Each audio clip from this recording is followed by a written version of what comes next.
حضرت ابو سعید بن معلہ رضی اللہ تعالیٰ عنہ سے روایت ہے، رسول اللہ صلی اللہ علیہ وسلم نے مجھ سے فرمایا، کیا میں مسجد سے نکلنے سے پہلے تجھ کو قرآن مجید کی سب سے بڑی سورت نہ سکھا دوں؟ اس کے بعد جب نبی صلی اللہ علیہ وسلم مسجد سے باہر تشریف لے جانے لگے تو میں نے آپ کو یاد دہانی کرائی۔ آپ صلی اللہ علیہ وسلم نے فرمایا، الحمدللہ رب العالمین، یہی 7 مثانی یعنی 7 بار بار دہرائی جانے والی آیات ہیں، اور یہی قرآن عظیم ہے جو مجھے دیا گیا ہے۔ سنن ابن ماجہ حدیث نمبر 3785۔ حضرت ابو ہریرہ رضی اللہ تعالیٰ عنہ سے روایت ہے، نبی صلی اللہ علیہ وسلم نے فرمایا، قرآن مجید میں ایک سورت ہے جس کی 30 آیتیں ہیں، اس نے اپنے پڑھنے والے کی شفاعت کی حتیٰ کہ اس کی مغفرت ہو گئی۔ وہ سورت ہے تبارک الذی بیدہ الملک۔ سنن ابن ماجہ حدیث نمبر 3786۔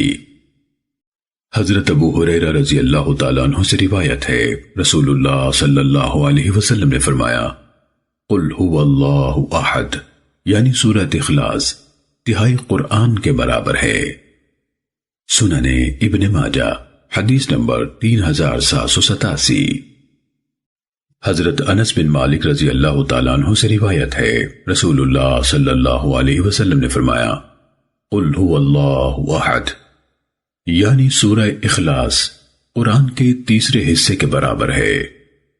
سنن ابن ماجہ حدیث نمبر 3788۔ حضرت ابو مسعود انصاری رضی اللہ تعالیٰ عنہ سے روایت ہے، رسول اللہ صلی اللہ علیہ وسلم نے فرمایا، اللہ احد الواحد الصمد 3 قرآن کے برابر ہے۔ سنن ابن ماجہ حدیث نمبر 3789۔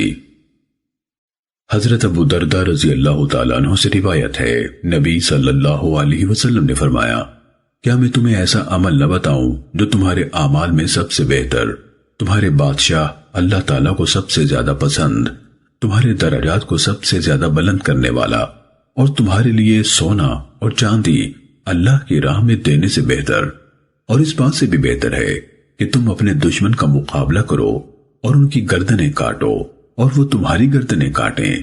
صحابہ نے کہا، اللہ کے رسول وہ کیا ہے؟ آپ صلی اللہ علیہ وسلم نے فرمایا، اللہ کا ذکر۔ حضرت معاذ بن جبل رضی اللہ تعالیٰ عنہ نے فرمایا، آدمی کوئی ایسا عمل نہیں کر سکتا جو اللہ کے عذاب سے نجات دینے میں اللہ کے ذکر سے بڑھ کر مؤثر ہو۔ سنن ابن ماجہ حدیث نمبر 3790۔